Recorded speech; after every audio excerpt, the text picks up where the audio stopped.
অসহযোগ কর্মসূচির নামে বঙ্গবন্ধু মেডিকেলে হামলা, আগুন, বিভিন্ন স্থানে সংঘর্ষ, ৩ জেলায় নিহত ৫। রাজধানীর বিভিন্ন পয়েন্টে আওয়ামী লীগের জমায়েত, সন্ত্রাস বিরোধী শান্তি সমাবেশ। সরাসরি গুলি না করার রিট খারিজ, রাষ্ট্রীয় সম্পত্তি রক্ষায় বিধি মোতাবেক ব্যবস্থা নেয়ার নির্দেশ।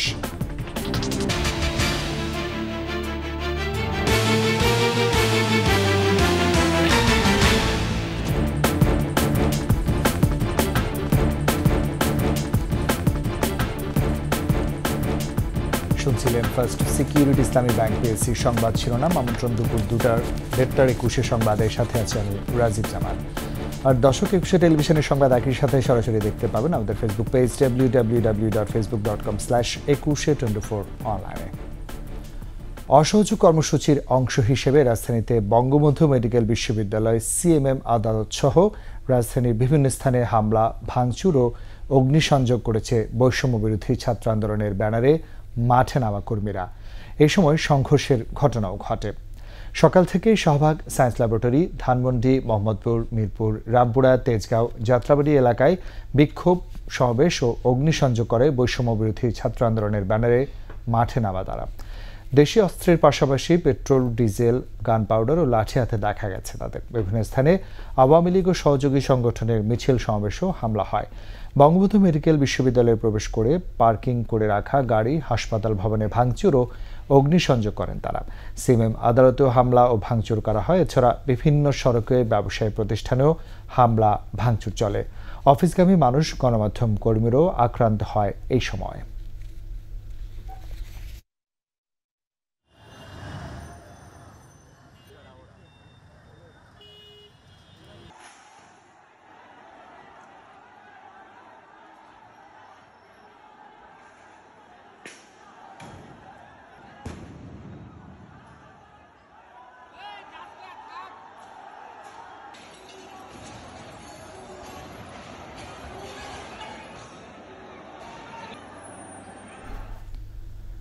সন্ত্রাসী ও নৈরাজ্যের বিরুদ্ধে রাজধানী সহ সারা দেশে শান্তি সমাবেশ করছে আওয়ামী লীগ সহ অঙ্গ সংগঠনগুলো।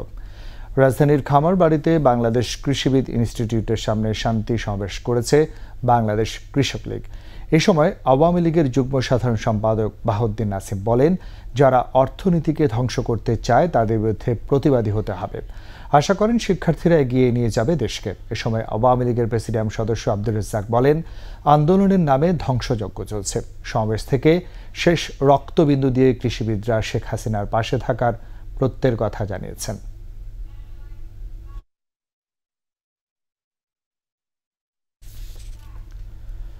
সাম্প্রতিক সহিংসতায় সাংবাদিক হত্যার বিচার এবং সহিংসতা ও নৈরাজ্যের বন্ধের দাবিতে বিক্ষুব্ধ গণমাধ্যম কর্মীরা পাশাপাশি পেশাগত দায়িত্ব পালনে নিরাপত্তা নিশ্চিতে সরকারের প্রতি আহ্বান জানিয়েছে ভুক্তভোগী গণমাধ্যম। আকবর হোসেন সুমন জানাচ্ছেন বিস্তারিত। কারওয়ান বাজার, সার্ক ফোয়ারা চত্বর, গোলাকৃতি এই মানববন্ধন দেশ জুড়ে সহিংসতা ও নৈরাজ্যের প্রতিবাদে। কলম সৈনিকদের কথা স্পষ্ট, গণমাধ্যম কারো প্রতিপক্ষ নয়, বরং সমাজের এবং রাষ্ট্রের পরিপূরক। ছোট ছোট বাচ্চা নিয়ে আমরা বাসায় থাকি, যখন আমরা সাংবাদিক না, তখন আমরা তো একটা পরিবারের অংশ। সেই পরিবারের অংশ থাকা অবস্থায় আমরা সাংবাদিকতার করার সময় যেরকম একটা মানসিক দুর্বিষহ অবস্থায় আছি, সেই দুর্বিষহ অবস্থায় আমরা পরিবারে ফেরত যাই এবং সেখানে আমাদের প্রভাব পড়ছে। সবকিছু একটা সীমা আছে। আপনি দালালি করবেন, আপনি গুপ্তচর হিসেবে থাকবেন আমাদের এখানে, সেটা হবে না। সাংবাদিকদের যারা আহত নিহত করেছেন তাদেরও শাস্তির আওতায় নিয়ে আসতে হবে। আমরা সকলের অধিকার প্রতিষ্ঠা করে এই দেশে শান্তিপূর্ণভাবে বাঁচব, সম্মানের সাথে সামনে এগিয়ে যাব। কিন্তু সেই আমাদের সেই আশাকে যারা প্রশ্নবিদ্ধ করছে, আমরা তাদের সুযোগ করে দিব। পেশাগত দায়িত্ব পালনে বাধা এবং সহিংস হামলার প্রতিবাদ উচ্চারিত হয় মানববন্ধনে। আন্দোলন কর্মসূচিতে তাদের পেশাগত দায়িত্ব পালন করতে গিয়ে এই 4 সহকর্মীর হত্যার বিচার চাই। আপনারা যদি এই ধরনের অপতৎপরতা অব্যাহত রাখেন, তাহলে আমরা আমাদের কাজকর্ম বন্ধ করে দিয়ে আমরাও রাজপথে বসে থাকব। যারা আমাদের মিডিয়ার উপরে আঘাত আনছে, যারা মিডিয়ার স্বাধীনতার উপরে হস্তক্ষেপ করছে, সাংবাদিকদের হত্যা করছে, তারা গণদুশমন। আরেক দল গণদুশমন হলো যারা আন্দোলনের নামে যারা দেশে নৈরাজ্য সৃষ্টি করছে। শান্তিপূর্ণ আলোচনায় সমাধান হোক, গণতন্ত্র ফিরে আসুক স্বমহিমায়। আকবর হোসেন সুমন, 21 টেলিভিশন, ঢাকা। এদিকে অসহযোগ কর্মসূচির নামে দেশের বিভিন্ন জায়গায় আন্দোলনকারীদের বিক্ষোভ সংঘর্ষে মুন্সিগঞ্জ, রংপুর ও মাগুরায় 5 জন নিহত হয়েছে। হাসপাতাল সহ বিভিন্ন স্থাপনা ভাঙচুর করে ও আগুন দেয় আন্দোলনকারীরা। পুলিশ ও সাংবাদিক সহ আহত হয়েছে বেশ কয়েকজন। মুন্সিগঞ্জে আন্দোলনকারীদের সঙ্গে আওয়ামী লীগ কর্মীদের সংঘর্ষে 2 জন নিহত, আহত হয়েছে বেশ কয়েকজন। মাগুরায় আন্দোলনকারীদের বিক্ষোভের সময় 1 জন নিহত হয়েছে। রংপুরে আন্দোলনকারীদের বিক্ষোভের সময় নিহত হয়েছে আরও 2 জন। সে সময় 21 টেলিভিশনের ক্যামেরা পার্সন সহ 5 সাংবাদিক আহত হয়। মানিকগঞ্জে তাড়া সড়কে টায়ার জ্বালিয়ে অবস্থান নেয় আন্দোলনকারীরা। পরে আওয়ামী লীগ কর্মীদের সংঘর্ষ হয়। বগুড়ায় ভূমি অফিস সহ বিভিন্ন দোকানপাটে আগুন দেয় আন্দোলনকারীরা। সে সময় আহত হন কয়েকজন। খুলনা বিজ্ঞাপন মোড়ে আন্দোলনকারীদের সঙ্গে আওয়ামী লীগের কর্মীদের সংঘর্ষ হয়। নারায়ণগঞ্জের মদনপুরে পুলিশের পিকআপ ভ্যানে আগুন এবং জেলা পরিষদ ভবন ও রাইফেল ক্লাব ভাঙচুর করেছে আন্দোলনকারীরা।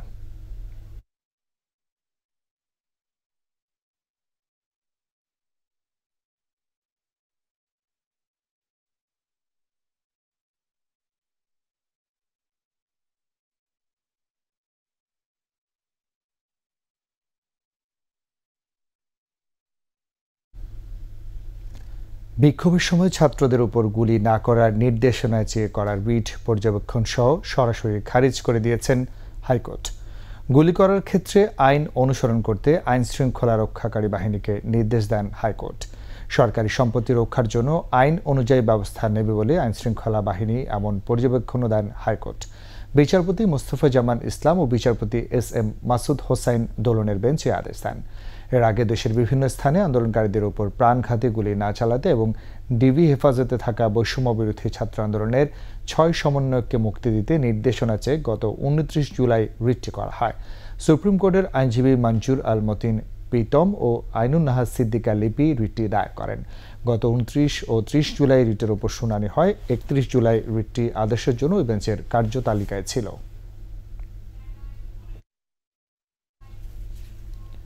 এবার শোকাবহ আগস্ট।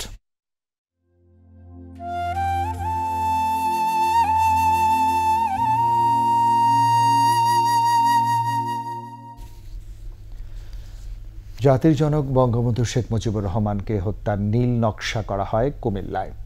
পল্লী উন্নয়ন একাডেমি থেকে দেশি বিদেশি সব ষড়যন্ত্রে 15ই আগস্টকে বেছে নেয় হত্যাকারীরা। হেনরি কিসিঞ্জার থেকে পাকিস্তান আর সেখান থেকে কুমিল্লায় হত্যাকাণ্ডের জাল বুনতে থাকেন মোস্তাক তাহের চাষিকং। বিশ্লেষকরা বলছেন 15ই আগস্টের আগে পরে সব ঘটনা উন্মোচনে তদন্ত কমিশন গঠন করতে হবে। আদিত্য মামুনের রিপোর্ট।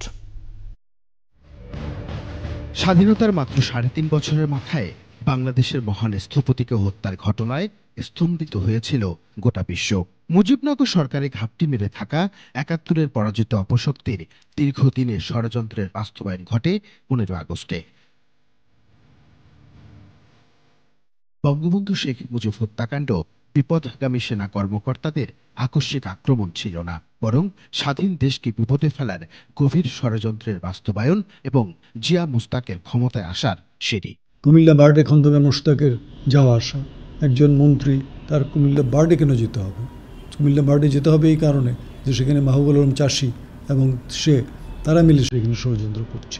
পরে এই হত্যাকারীরা তো দেশ শাসন করেছে। কেবল কুমিল্লার বার্ডে নয়, পুরাতন এয়ারপোর্ট বালুরঘাটে বঙ্গবন্ধু হত্যাকাণ্ডের ষড়যন্ত্রকারীদের অ্যাসাইনমেন্ট দিয়েছিলেন যুক্তরাষ্ট্রের সে সময়ের পররাষ্ট্রমন্ত্রী হেনরি কিসিঞ্জার। 1974 সালে কিসিঞ্জার এবং জুলফিকার আলী ভুট্টোর বাংলাদেশ সফরের পরেই আরও রসদ পায় হত্যাকারীরা। হেনরি কিসিঞ্জার যখন হোটেল ইন্টারকন্টিনেন্টাল একটা সংবর্ধনায় উপস্থিত, তখন জানা যায় যে সেখানে অল্প সময় হলো খন্দকার মুশতাক, তখন সে বাণিজ্য মন্ত্রী, সে দেখা করে। পাকিস্তান সরকারের পররাষ্ট্র দপ্তরের হয়ে আমেরিকায় কাজ করা মাহবুবুল আলম চাষি 1971 সালে কলকাতায় তাহেরউদ্দিন ঠাকুর এবং খন্দকার মুস্তাকের সাথে মুজিবনগর সরকারে কাজ করে। স্বাধীনতার পর deputy staff of army general Ziaur রহমানের সাথে আঁতাত করে। একজন সিনিয়র সেনা অফিসার আমাদেরকে বুদ্ধি এবং পরামর্শ দিচ্ছে। কৌশলগত কারণে ওই অফিসার নিজেকে এক্সপোজ করতে পারছেন। এক্সপোজ কোনো বড় কথা নয়, বড় কথা হলো তিনি আমাদের মাস্টার প্ল্যানার। উনাকে কুর্মিশ 14 আগস্ট রাতেও কিন্তু কর্মীটোলা সেই নির্মীয়মান বিমানবন্দরে বসে সেনা সদস্যরা তাদের কর্মপন্থা ঠিক করে যে কে কোথায় যাবে, কে শেখ ফজলুল মনির বাসায় যাবে, কে বঙ্গবন্ধুর 32 নম্বর বাসভবনে যাবে। জাতির পিতা এবং তার পরিবারের সদস্যদের হত্যাই শুধু নয়, এই হত্যা বাংলাদেশকেই হত্যার নামান্তর বলে মনে করেন এই বিশ্লেষক। কারণ বঙ্গবন্ধুর হত্যাকাণ্ড কিন্তু একজন ব্যক্তির হত্যাকাণ্ড নয়, তিনি সরকার প্রধান, তিনি রাষ্ট্রপ্রধান, একই সাথে তিনি জাতির জনক, এই দেশটিকে তিনি প্রতিষ্ঠা করেছেন। এটি কিন্তু কোনো সাধারণ বিষয় নয়। ইন্ডেমনিটি বিলদাতা সহ 15 আগস্ট ষড়যন্ত্রের ঘটনা তদন্তে কমিশন গঠনের দাবিও জানান তিনি। আমি আশা করব যে অন্ততপক্ষে অতি দ্রুত বঙ্গবন্ধুর হত্যাকাণ্ডের পেছনের ষড়যন্ত্র উন্মোচিত করে সাধারণ মানুষের কাছে উপস্থাপন করা হোক। আদিত্য মামুন, 21 টেলিভিশন, ঢাকা। নিচ্ছি সংবাদ বিরতি, যখন ফিরছি তখন অন্যান্য খবরের সঙ্গে আরও থাকবে। স্বাভাবিক ছন্দে মোংলা বন্দরের কার্যক্রম, পুরোদমে চলছে কাস্টমস হাউসের শুল্কায়ন।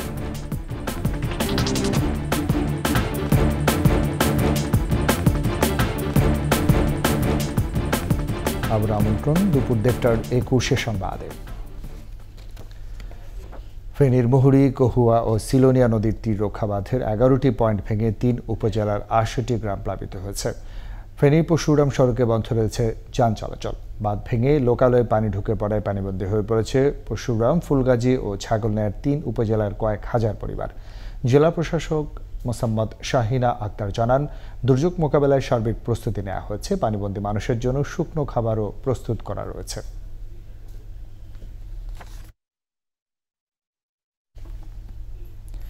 স্বাভাবিক ছন্দে ফিরেছে মোংলা বন্দরের আমদানি রপ্তানি বাণিজ্য।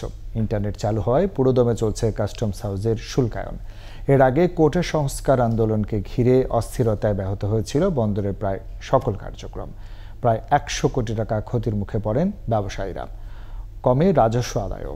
মোংলা প্রতিনিধি আবুল হাসানের তথ্য ছবিতে ডেস্ক রিপোর্ট। কোটা সংস্কার আন্দোলনকে ঘিরে নাশকতায় বন্ধ ছিল ইন্টারনেট সেবা। এতে মংলা বন্দরে অন্যান্য কার্যক্রম চললেও পণ্যের শুল্কায়ন হয়নি। দৈনিক 16 কোটি টাকা রাজস্ব হারায় কাস্টমস হাউস। তবে ইন্টারনেট সেবা চালু হওয়ায় ফের স্বাভাবিক অবস্থায় ফিরেছে বন্দরের বাণিজ্যিক কার্যক্রম। ইন্টারনেট সেবাটা ফুল ফ্লেজ চালু হয় তখন থেকে আবার আমরা নিয়মিত শুল্কায়নগুলো শুরু করি এবং যে পেন্ডিং যে শুল্কায়নগুলো ছিল সেগুলো আমরা সমাপ্ত করি। আমদানি হওয়া রিকন্ডিশন গাড়ি ও অন্যান্য পণ্য সময় মতো খালাস না হয় ক্ষতির মুখে পড়েছেন বন্দর ব্যবহারকারীরা। দুটো বন্দরে, চট্টগ্রাম এবং মংলা বন্দরে কিন্তু আপনারা জানেন প্রায় 4000 থেকে বেশি গাড়ি কিন্তু জমে আছে বন্দরে। এখন আমরা ওই অর্থ পেলে রেজিস্ট্রেশন করে আমাদের ক্রেতাদের থেকে সেই অর্থ দিয়ে কিন্তু আমরা গাড়িগুলো ছাড় করাতে পারি। আমাদের একটি 50,000 মেট্রিক টন স্টোন চিপস আমরা করেছি, এলসি করেছিলাম। সেইটার জন্য জাহাজ আমরা পাইনি, কারণ জাহাজ না পাওয়ার কারণে এলসিটা আমাদের একেবারে পর্যায়ে চলে গেছে, মানে ফরফিট হয়ে যাওয়ার মতো। কারণ কি আমরা যোগাযোগ করতে পারিনি। বন্দর কর্তৃপক্ষ জানায়, আমদানি রপ্তানি কার্যক্রমে ব্যবসায়ীদের সহযোগিতা দিতে সবসময় প্রস্তুত তারা। আমদানিকারক যদি আসতো তাহলে কিন্তু আমরা পণ্য ডেলিভারি দিতে পারতাম। বন্দর ব্যবহারকারী গাড়ি খালাস করতে আসতো তাহলে আমরা কিন্তু প্রস্তুত ছিলাম। পরবর্তীতে দেখেছেন এখন কিন্তু পুলিশ এসকর্টে কিন্তু আমাদের মালামাল কিন্তু ইতিমধ্যে যাচ্ছে। দেশের অর্থনীতি ক্ষতিগ্রস্ত হয় এমন সহিংস পরিস্থিতি আর দেখতে চান না বন্দর ব্যবহারকারীরা। মহিমা পলি, ডেস্ক রিপোর্ট, 21 টেলিভিশন।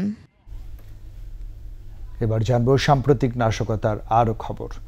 কোটা সংস্কার আন্দোলনকে কেন্দ্র করে হামলা, ভাঙচুর, আগুন লাগানোর ঘটনায় মাদারীপুরে ক্ষতিগ্রস্ত হয় সরকারি বেসরকারি বিভিন্ন স্থাপনা সহ যানবাহন। জেলা প্রশাসন জানায়, হামলায় ক্ষতি হয়েছে প্রায় 40 কোটি টাকার। এসব ঘটনায় এখনো পর্যন্ত 11টি মামলা হয়েছে। ক্ষতিগ্রস্ত স্থাপনাগুলো পরিদর্শন করেছেন মুক্তিযুদ্ধ বিষয়ক মন্ত্রী। মাদারীপুর প্রতিনিধি নজরুল ইসলাম পলাশের তথ্যচিত্রে ডেস্ক রিপোর্ট।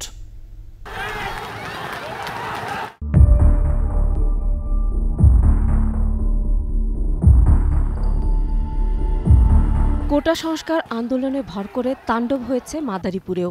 গেল 18 ও 19 জুলাই সহিংসতায় সরকারি বেসরকারি অন্তত 10 প্রতিষ্ঠানে ভাঙচুর ও আগুন লাগিয়ে দেয় দুর্বৃত্তরা।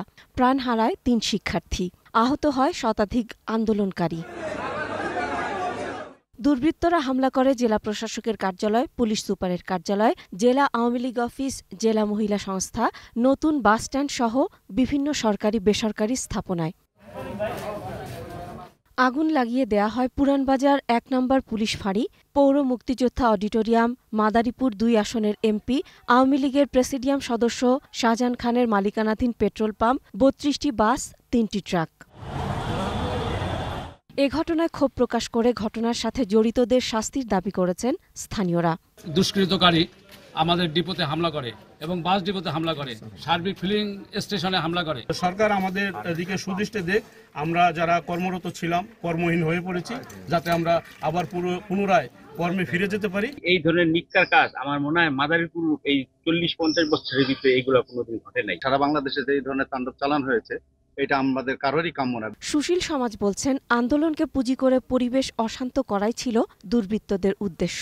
শিক্ষাঙ্গনে শান্তিময় এবং সুন্দর পরিবেশ ফিরে আসা উচিত শিক্ষার জন্য, রাষ্ট্রের জন্য, এবং রাষ্ট্রে এই ধরনের কোনো রাষ্ট্রীয় ক্ষতিকর অবস্থা সৃষ্টি হোক, এটা কখনোই আমরা কামনা করি না। অছাত্র বা বাংলাদেশে যারা তথাকথিত দেশকে নৈরাজ্যের পথে টেনে নিয়ে গিয়েছিল, ঠিক তারা এই ছাত্র সংগঠনের ভিতরে ঢুকে অনাকাঙ্ক্ষিত যে ঘটনা ঘটিয়েছে, স্বাধীনতা বিরোধীরা যে ক্ষয়ক্ষতি পূর্বেও করেছে, এইবার সর্বশেষ পুরো আন্দোলনের ছাত্রদের সাথে দেখলাম যে সেই ইস্যু বা সেই প্রক্রিয়ায় বাংলাদেশে যে ধ্বংস হয়েছে সেটা কল্পনা অতীত।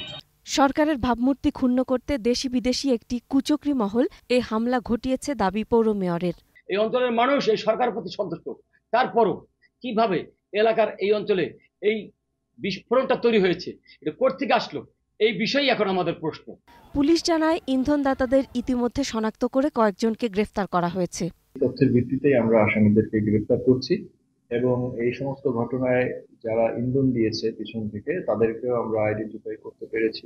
ভাঙচুর ও অগ্নিকাণ্ডের ঘটনায় প্রায় ৪০ কোটি ৮ লাখ টাকার ক্ষয়ক্ষতি হয়েছে বলে জানায় জেলা প্রশাসন। মাদারীপুরের সর্বমোট প্রায় ৪০ কোটি ৮,৫০,০০০ টাকার আর্থিক ক্ষতি হয়েছে। এর ভিতরে স্থাপনা এবং যানবাহন উভয়ই রয়েছে। আর ঘটনার সাথে সম্পৃক্তদের দ্রুত গ্রেফতার করে শাস্তির ব্যবস্থা করা হবে বললেন মুক্তিযুদ্ধ বিষয়ক মন্ত্রী। স্বাভাবিক মানুষ এইভাবে করতে পারে না, যানবাহন দিয়ে জনগণ চলাচল করতে, আজকে এটা যে একটা প্রতিহিংসার চিহ্ন, এতে কোনো সন্দেহ নেই। ভবিষ্যতে দুর্বৃত্তরা এভাবে তাণ্ডব চালাতে না পারে সেজন্য সতর্ক থাকার কথাও বলেন মন্ত্রী। Masuma Lisa, desk report, ২১ television. শেষ করছি দুপুর ১:৩০ ২১ সংবাদ। যাবার আগে ফার্স্ট সিকিউরিটি ইসলামী ব্যাংক পেয়েছি সংবাদ শিরোনামগুলো জানাচ্ছি আরও একবার। অসহযোগ কর্মসূচি নামে বঙ্গবন্ধু মেডিকেলে হামলা, আগুন, বিভিন্ন স্থানে সংঘর্ষ, ৩ জেলায় নিহত ৫।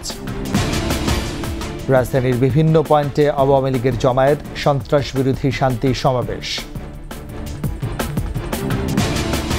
সরাসরি গুলি না করা রিট খারিজ, রাষ্ট্রীয় সম্পত্তি রক্ষায় বিধি মোতাবেক ব্যবস্থা নেয়ার নির্দেশ।